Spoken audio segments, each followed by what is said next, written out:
This is Dos Pequeños, a funnier look at the paranormal in New Mexico. with your co-ghosts, Eric Carter Landine. And Alex.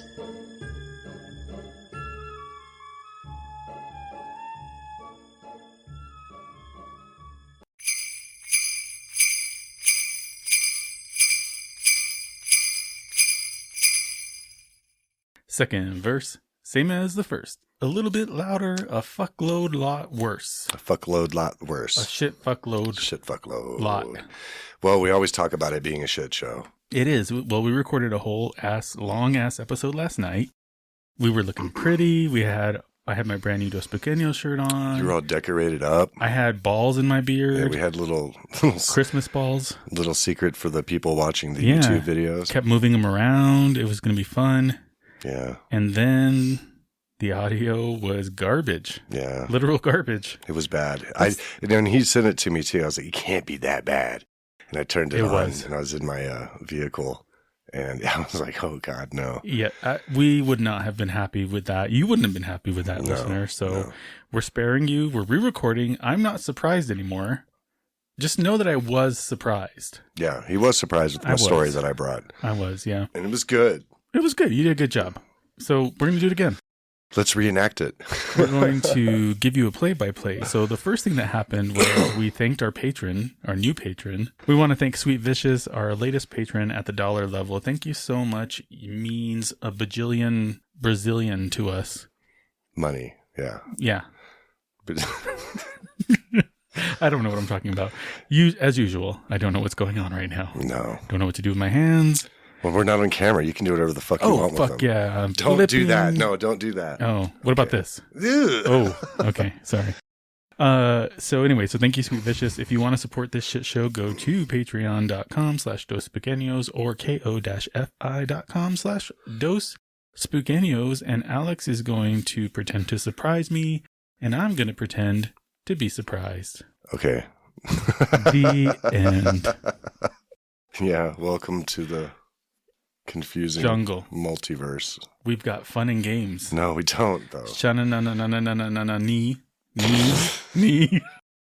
So today, Eric, I do have a little different of an episode for you. Okay. Any guesses? Is it Bloody Mary? Yep.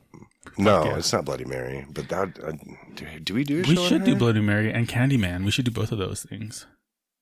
Is it the Amityville house? No. Think more Christmas related.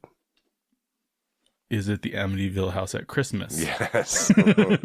They put up spooky lights. Ooh, is it Krampus? A little bit Krampus. A little bit Krampus. Yeah.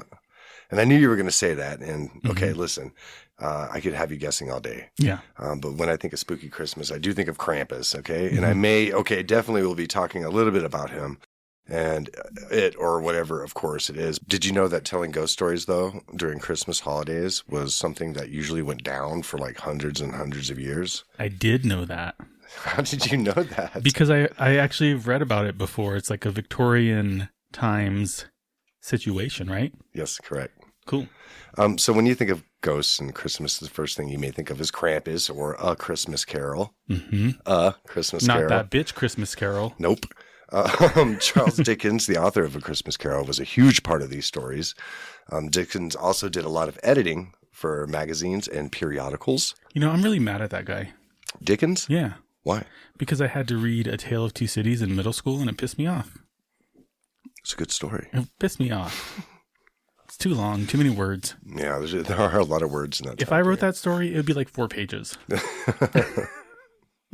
But you'd go into great detail. No. No? I'd just be like, this was a bitch, this was another bitch, and fuck them all. I'm leaving. Sorry, I sidetracked you. Well, Dickens also did a lot of editing for magazines and periodicals and the ghost stories told within those. I guess those were kind of a regular thing back in the day in magazines and periodicals. Can we bring that ghost back? Stories? Well, we don't have magazines anymore. Could we do Sure Christmas? they do. They still have magazines, don't they? I mean, the only people buying them are 84-year-olds. Doctors' offices. Oh, And yeah. 84-year-olds. And 84-year-olds. Yeah. But But what I was going to say, sorry, is that we should bring that back. Like maybe we make Christmas scary story blogging ooh. a thing. He thought that Christmas Eve is the witching time for storytelling. And so he would include these little short stories in these magazines. And Eric, did you know that sometimes up to 70% of women wrote these spooky stories in the 19th century? I did not know that. Girl power. But they were forced to name themselves after men, right? Yeah. Probably. He's decorated himself now. Deck the balls with balls of balls, balls, balls. BAWLS or Z? No, it's this little Christmas. I have a Christmas ball in my beard. Yes, you do. Whenever 5 or 6 English-speaking people meet around a campfire on Christmas Eve, they start telling each other ghost stories. That's racist. Why does it have to be English speaking? Because it was 1891. This is America. No, this is in In England. America, we speak American. Humorist Jerome K. Jerome wrote in his 1891 collection, Told After Supper, nothing satisfies us on Christmas Eve but to hear each other tell authentic anecdotes about specters. It is genial festive season, and we love to muse upon graves and dead bodies and murders and blood. And I'll read a little bit more of this little part I'd like to just point out that that is a fake-ass fucking name. Jerome K. Jerome? Jerome K. Jerome. No, that's Not real, only man. does he have 2 first names, but he has the same first name as his full name. Alex M. Alex. Eric S. Eric. Yeah, actually, it sounds kind of good. Maybe I change- see why he did it. I'm changing my name. Yep, to Jerome. Jerome E. Jerome. Yeah. Because I'm from New Mexico. E. Families would sit around and take turns telling scary stories to each other instead of taking turns opening presents. And this was particularly popular during the Victorian England era. Mm-hmm. Okay. I'm there. So, Eric, tonight I'd like to talk to you about a few different potentially scary things about the holiday. What you think? I am ready for it. So, as you know, we usually start off with a little history. Maybe a little old-timey music. Old-time Christmas music?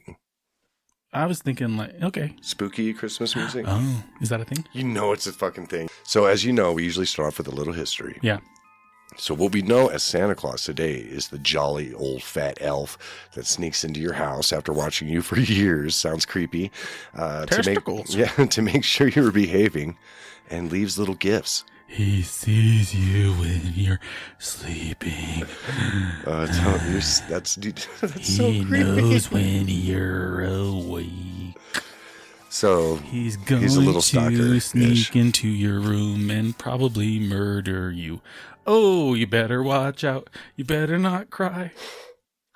This is a Christmas special. they're going to get us for copyright. Not for that. That's public domain.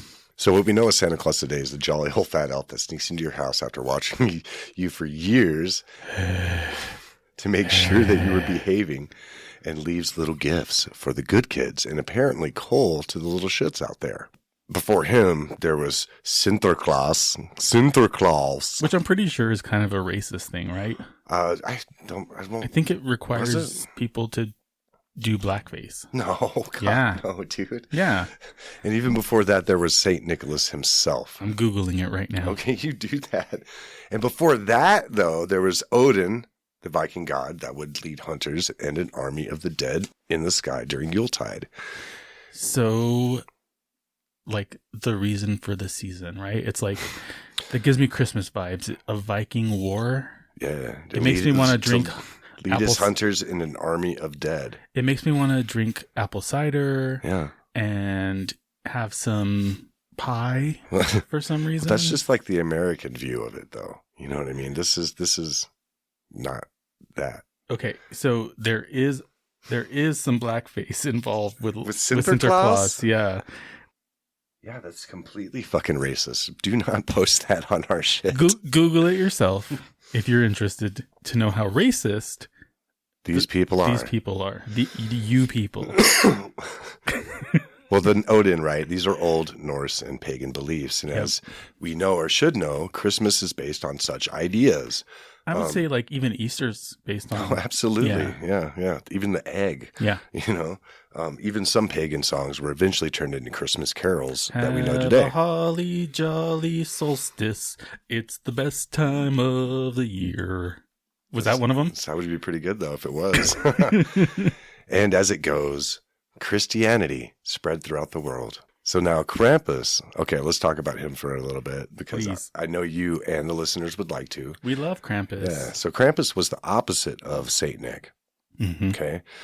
He was a hairy beast that resembled a goat with large horns coming out of his head and feet like a goat as well. So instead of Saint Nick, is he Demon Rick? Maybe.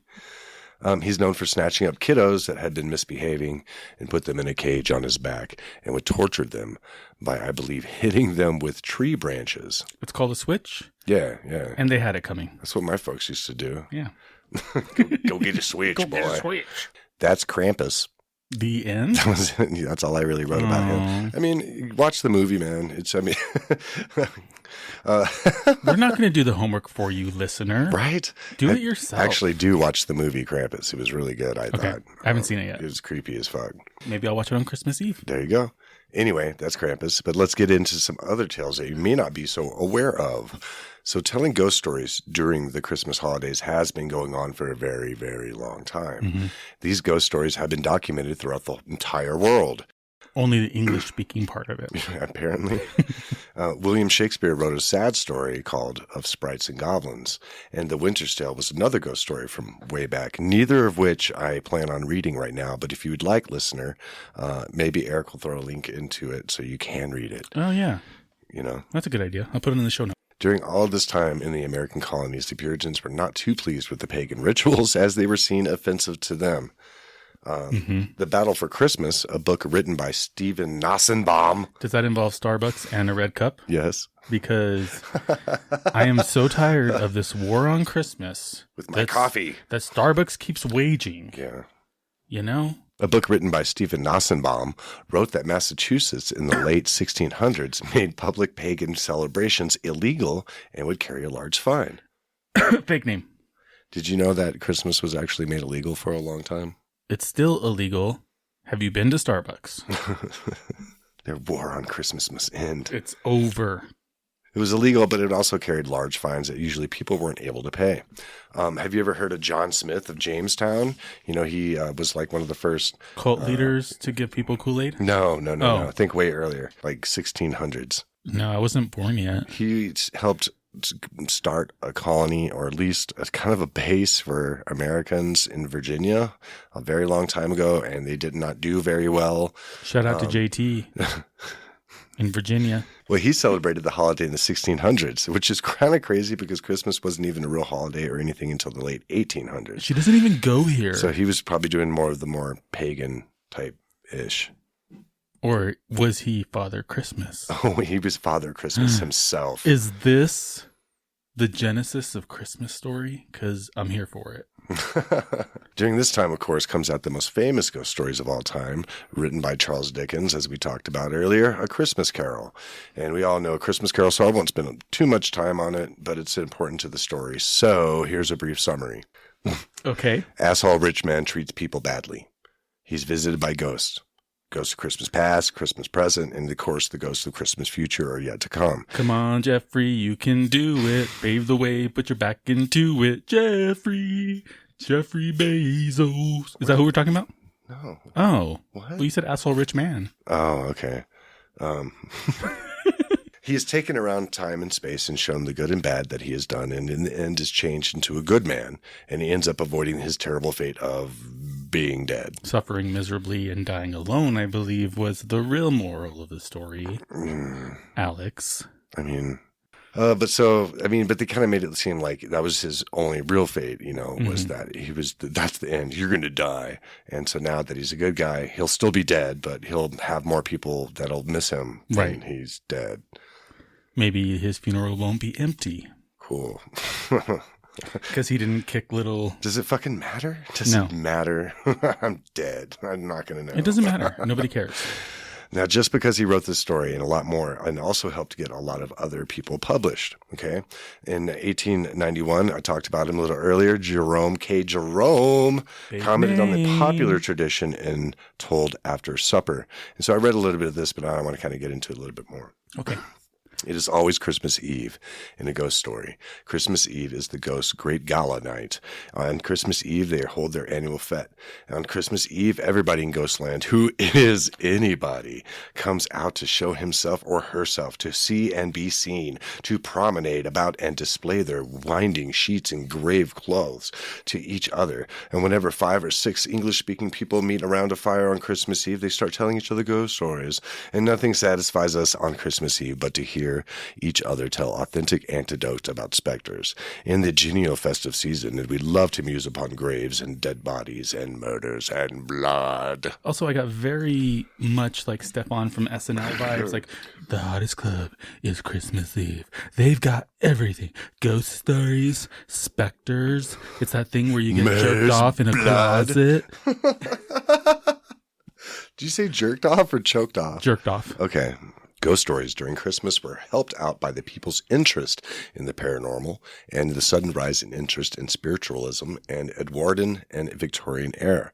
Now, I don't think I've heard of Edwardian, but I imagine it has something to do with a guy named Ed. And seances were typical, and so was the use of spirit boards. And Luigi boards. And Luigi boards. It's a me, Luigi board. Which I still won't fuck with, even if I believe in ghosts or not. Fucking same, bro. Like, that scares the shit out of me for some reason. I don't know why. I know it's like a Hasbro thing, but... Right. It's for toys. It's just like says for kids 6 and up. So I just don't want to tempt fate. My kiddo can summon demons. I'm not superstitious. I'm just like a little stitious. Do you say superstitious? Stupor. It's like superstitious. Have you ever heard of the song The Most Wonderful Time of the Year? It's the most horrible time of the year. That one? That one. Okay. Have you ever noticed that they mention in one of the lines scary ghost stories? Yes, I have. Well, it's there. But the U.S. really didn't take to the telling of ghost stories like other countries did. They just focused more on the sellable aspects of the holiday, I suppose. Christmas in the U.S. became more defined by the certain jolly old fat elf that was known and shown in the 1931 Coke advertisement that was painted by Haddon Sundblom, which was inspired by the Clement Clarke Moore's piece, A Visit from St. Nicholas, or also called 'Twas the Night Before Christmas. Classic Haddon Sundblom. What? Oh, that Haddon Sundblom. Oh, man. He just never disappoints. He just took it from everyone else. Every time. But it's that one advertisement of Santa Claus holding the Coke that kind of sparked everything, the craze about Santa. It is iconic. And who he was. And that became a very large thing here in the U.S. Mm-hmm. Like I said, the more sellable aspects. Dude, did you see that video? Did I send you that video of the kid asking Alexa... Yeah, about the reindeer. Can reindeer fly? And it's like, no. And the dad jumps up so fast. Alexa's wrong. Shut up, Alexa. She don't know what she's talking about. Well, Eric, that's a little bit of what I've got about this. Now, last night, I read a very long fucking story. God damn, it was like midnight by the time you finished. And it was a very long story. So I put it upon you to find a shorter, perhaps, Christmas spooky story to share with the audience, because I'm sure the audience is tired of hearing my voice by now anyway. Even if they're not, I am. Yeah, so that's really what's important here. That's what matters, really, honestly. Okay, buddy. Okay, we're going to take a quick break. So, Alex, I'm going to tell you a Christmas ghost story.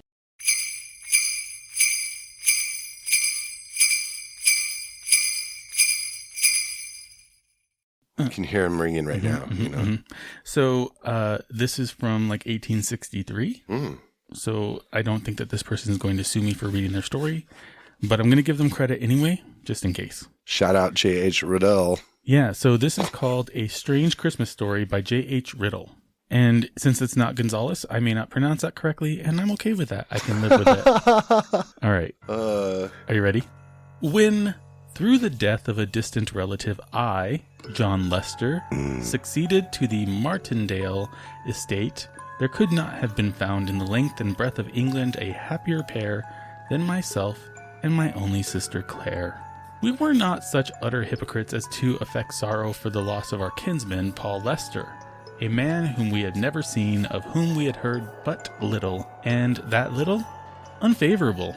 at whose hands we had never received a single benefit, who was, in short, as great a stranger to us as the then Prime Minister, the Emperor of Russia, or any other human being utterly removed from our extremely humble sphere of life. Basically, Paul Lester's a dick. Kind of sounds like it. Yeah. His loss was very certainly our gain. His death represented to us not a dreary parting from one long loved and highly honored, but the accession of lands, houses, consideration, wealth to myself, John Lester, artist and second-floor lodger at 32 Great Smith Street, Bloomsbury. Not that Martingale was much of an estate as country properties go. The Lesters, who had succeeded to that domain from time to time during the course of a few hundred years, could by no stretch of courtesy have been called prudent men. In regard of their posterity, they were indeed scarcely honest, for they partnered with manors and farms with common rights and advowsons. Don't know what that is. In a matter at once so baronial and so unbusinesslike that Martingale, at length in the hands of Jeremy Lester, the last resident owner, melted to a mere little dot in the map of Bedfordshire. Concerning this Jeremy Lester, there was a mystery. No man could say what had become of him. He was in the oak parlor at Martingale one Christmas Eve, and before the next morning he had disappeared, to reappear in the flesh no more. Wow. Overnight, one Mr. Worley, a great friend and boon companion of Jeremy's, had sat playing cards with him until after 12 o'clock chimes.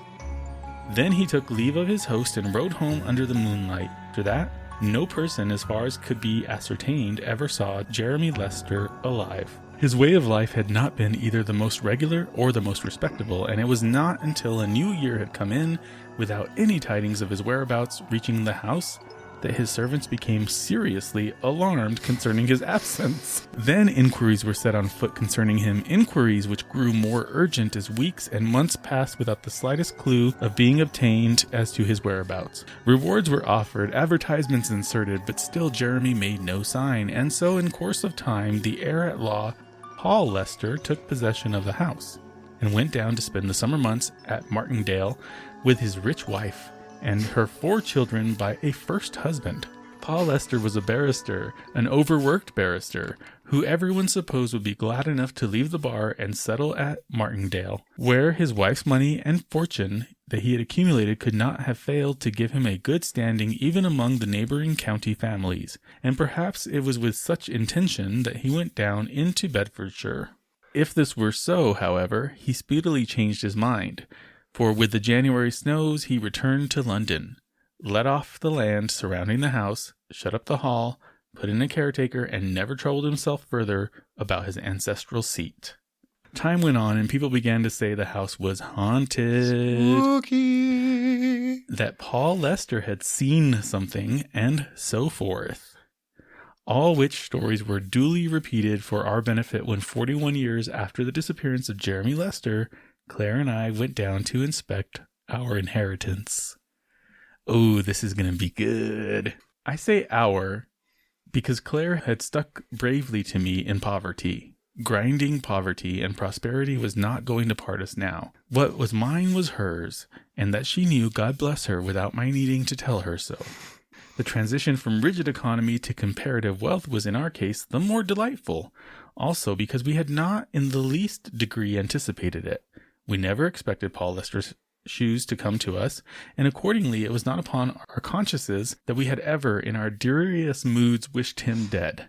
Had he made a will, no doubt we never should have gone to Martingale, and I consequently never written the story. But luckily for us he died intestate, and the Bedfordshire property came to me. As for the fortune, he had spent it in travelling and in giving great entertainments at his grand house in Portman Square. Concerning his effects, Mrs. Lester and I came to a very amicable arrangement, and she did me the honour of inviting me to call upon her occasionally, and as I heard, spoke of me as a very worthy and presentable young man for my station, which is like kind of fucked up to say. Right. And you're good for what you are. You're good for being a poor guy, I guess. Which, of course, coming from so good an authority was gratifying. Wow. He really needed an ego brush. He man. really hated himself. Yeah. Moreover, she asked me if I intended residing at Martingale, and on my replying in the affirmative, hoped I should like it. So she's the widow, and she's just like, nah, I'm going to stay here, and you can take the haunted house. Right. Well, cool. But at least you're poor, so that's cool. At least you have a house now. Yeah, you're welcome. You're never going to be lonely. You got ghosts there. You will never be lonely at hauntingonly.com. Goth dating app? It's like no conformists. Yeah.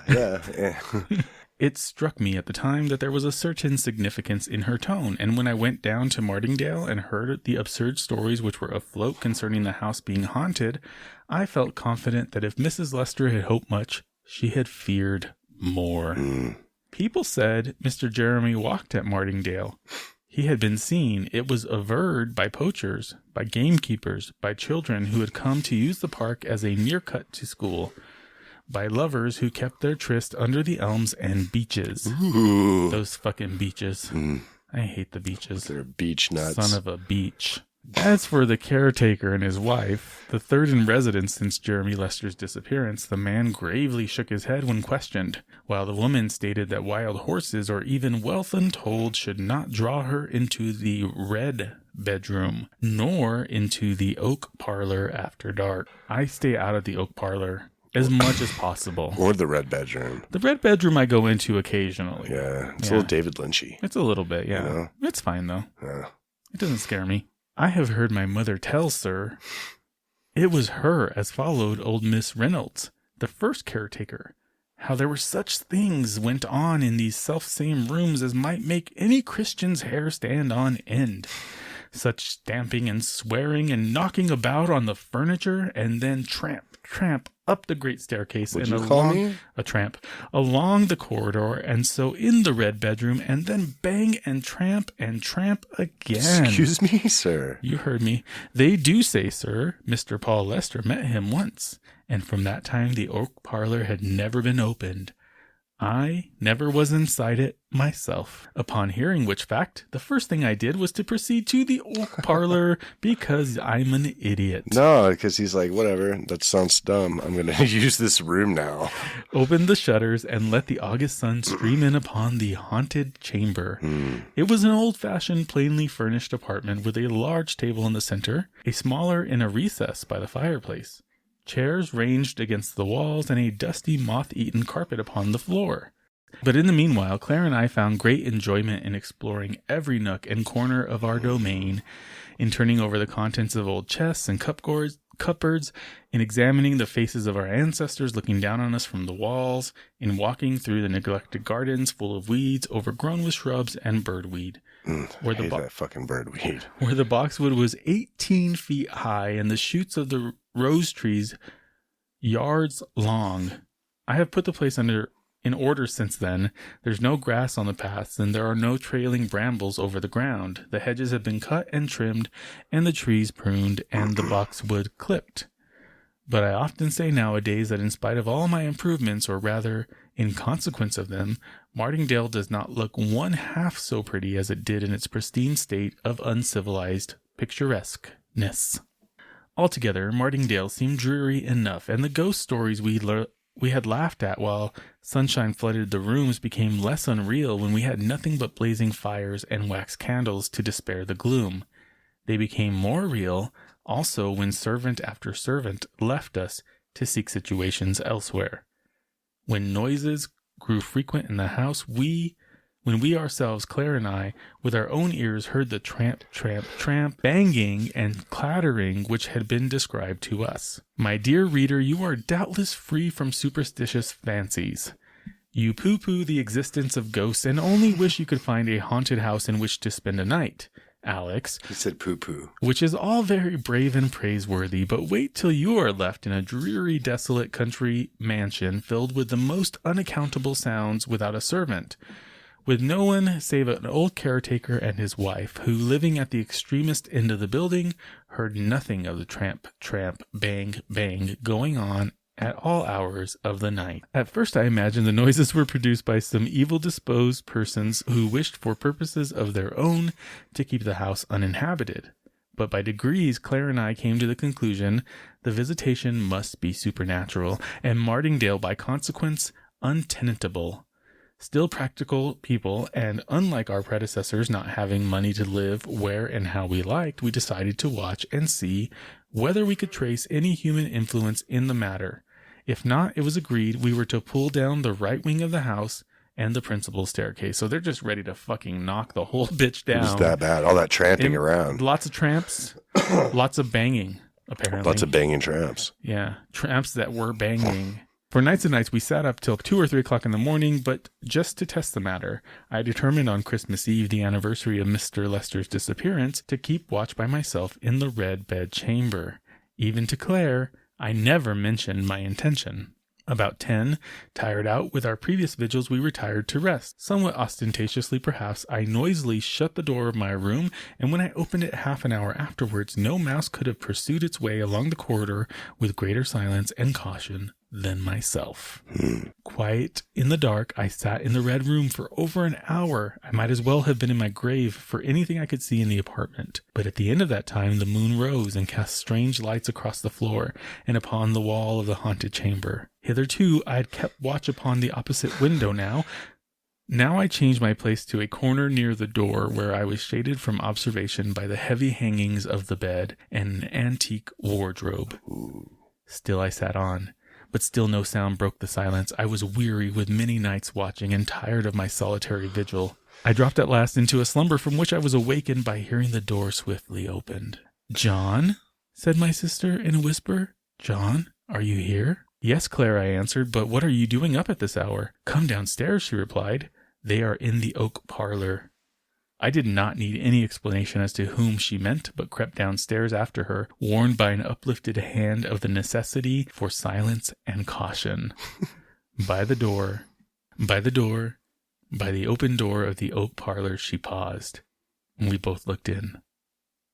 There was the room we left in darkness overnight, with a bright wood fire blazing on the hearth, candles on the chimney-piece, the small table pulled out from its accustomed corner, and 2 men seated beside it, playing cribbage. We could see the face of the younger player. It was that of a man of about 25, also known as 25. Of a man... How old are you? I am 44. I am 41.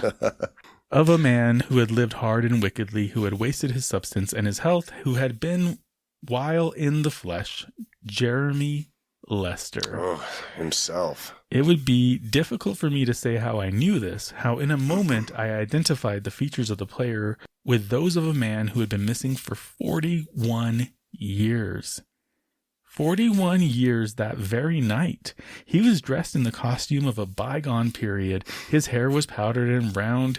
His wrists were the ruffles of lace. Ooh. It's Prince. Sass. He looked like one who, having come from some great party, had sat down after his return home to play at cards with an intimate friend. Ooh, a boyfriend. On his little finger there sparkled a ring. In the front of his shirt there gleamed a valuable diamond.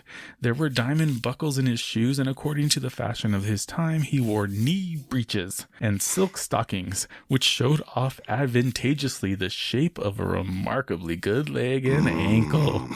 So hot. Wow, this got really odd. I just pictured like Liberace. It got real homoerotic real fast. Real fast. Yeah. I'm actually not reading you a ghost story. I'm reading you some homoerotic fan fiction. Homoerotic fan fiction. Fantastic. He sat opposite to the door, but never once lifted his eyes to it. His attention seemed concentrated on the cards. For a time there was utter silence in the room, broken only by the monotonous counting of the game. In the doorway we stood, holding our breath, terrified and yet fascinated by the scene which was being acted before us. The ashes dropped on the hearth softly like the snow, and we could hear the rustle of the cards as they were dealt out and fell upon the table. We listened to the count, 15-1, 15-2, and so forth, but there was no other word spoken. At length the player, whose face we could not see, exclaimed, "I win! The game is mine!" Then his opponent took up the cards, sorted them over negligently in his hand, put them close together, and flung the whole pack in his guest's face, exclaiming, "Cheat! Liar! Take that!" There was a bustle and a confusion, a flinging over of chairs, and fierce gesticulation. Dude, they're having a ghost bar fight. 100%. That's fantastic. That's amazing. Yeah. And such a noise of passionate voices mingling that we could not hear a sentence which was uttered. All at once, however, Jeremy Lester strode out of the room in such a great hurry that he almost touched us where we stood. Out of the room, the tramp up the stairs to the red room, whence he descended in a few minutes with a couple of rapiers under his arm, which I believe are swords. When he re-entered the room, he gave, as it seemed to us, the other man his choice of weapon, and then he flung open the window, and after ceremoniously giving place to his opponent to pass out first, he walked forth into the night air, Claire and I following. So it's almost like he's reenacting his death, it seems like, right? Right. What was that called? Residual. Residual. Yes. Yeah. A residual haunting. Mm-hmm. We went through the garden and down a narrow winding walk to a smooth piece of turf sheltered from the north by a plantation of young fir trees. It was a bright moonlit night by this time, and we could distinctly see Jeremy Lester measuring off the ground. Time for a duel. When you say 3, he said to the man whose back was still towards us. They had drawn lots for the ground, and the lot had fallen against Mr. Lester. He stood thus with the moonbeams falling upon him. And a handsomer fellow I would never desire to behold. 1, began the other. 2, and before our kingsman had the slightest suspicion of his design, he was upon him, and his rapier through Jeremy Lester's breast. Ooh, boobies. At the sight of that cowardly treachery, Claire screamed aloud. In the moments the combatants had disappeared. The moon was obscured behind a cloud, and we were standing in the shadow of the fir plantation, shivering with cold and terror. But we knew at last what had become of the late owner of Martingale, that he had fallen, not in fair fight, but foully murdered by a false friend. Ain't that the fucking story? Mm-hmm. It's life, brother. You can't trust no bitch. And that's the end of the story of Jeremy Lester, who disappeared on Christmas Eve. The end. So that was cool. That was a pretty good story. I enjoyed it. Yeah. It wasn't as spooky as I wanted it to be. I'm going to read the kit next year. Yeah, the kit was good. Yeah, we will revisit that one. Yes, that was a good one. That was good. Maybe we just do that. Yeah. Merry Christmas. Merry Christmas. Happy Hanukkah. Holidays. Happy Kwanzaa. Diwali. Happy whatever you celebrate. Happy whatever the pagan version of Christmas is. If you don't celebrate this Yule, I think it's Yule. Okay, and so that was our Christmas special. It was pretty spooky. The second time that we did it. We're going to make this a tradition of just telling spooky ghost stories on Christmas now. And you guys should go tell ghost stories to your family and freak them out. Yeah. Yeah. Yeah. And while you're doing that, also rate, subscribe, and review. And also, you can review us on Spotify now, which is a new thing and super exciting, and we would love it if you would give us 5 stars. Yeah, or 4 is fine. No, 5. Okay. We only want 5. 5. Yeah. Bring those 5s. And that's it, I think. Follow us on Facebook, Instagram, and Twitter at Dos Pequeños. You can donate to Patreon or ko-fi/Dos Pequeños. And we love you all. We hope you have an amazing new year. And we will be back in January with some more bullshit. Stay spooky. Peace.